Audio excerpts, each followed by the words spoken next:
দুনিয়াতে হাঁটার জায়গা না, কাঁদার জায়গা। আরাফা শুরু, বিদায়াতু আরাফাত।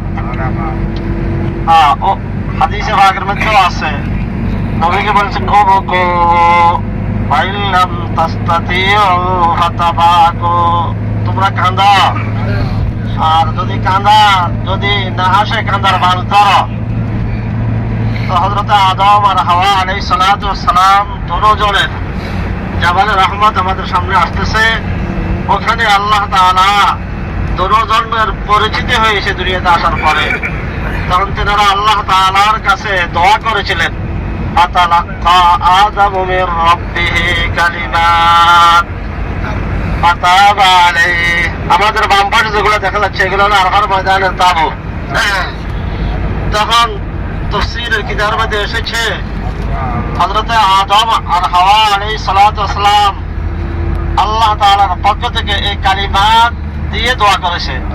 রব্বানা যালামনা, বলেন আমার সাথে, রব্বানা যালামনা আনফুসানা ওয়া ইল্লাম তাগফির লানা ওয়া তারহামনা লানাকুনান্না মিনাল খাসিরিন।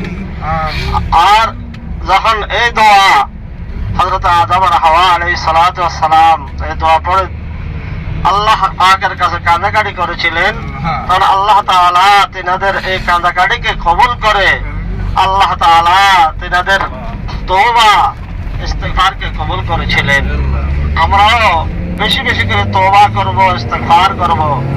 হাদিসে পাকের মধ্যে আসছে, যার কোনো গুনাহ ছিল না আমাদের নবী হযরত মুহাম্মদ মুস্তাফা সাল্লাল্লাহু আলাইহি ওয়াসাল্লামের, তিনিও এই সবগুলো তাবু না, এই সবগুলো ডাইনে বামে যা দেখতেছে যেগুলো সবগুলো হাজিরা এখানে অবস্থান করে।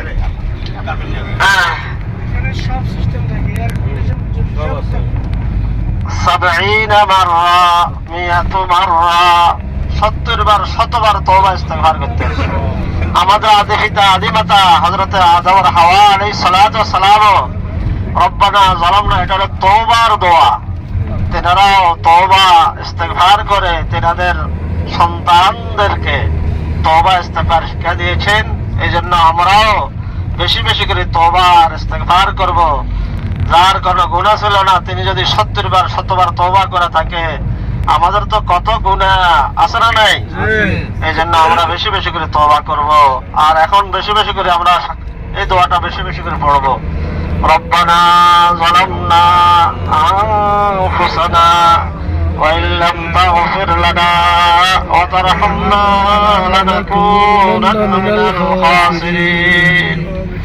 রব্বানা যালামনা আনফুসানা ওয়া ইল্লাম তাগফির লানা ওয়া তারহামনা লানাকুনান্না মিনাল খাসিরিন। লক্ষ সাহাবায়ে কেরামদেরকে বিদায় হজের দিন সর্বশেষ যে হজ নবীজি করেছিলেন, ওখান থেকে নবীজি বিদায় হজের ভাষণ দিয়েছিলেন, সেটাও আমাদের সামনে আসতেছে। সেই জাবালে রহমত আমাদের সামনে ইনশাআল্লাহ। আমরা ওখানে যতক্ষণ থাকি আমরা বেশি বেশি করে তওবা আর ইস্তিগফারের সাথে আমরা এই সবগুলোকে অতিবাহিত করব।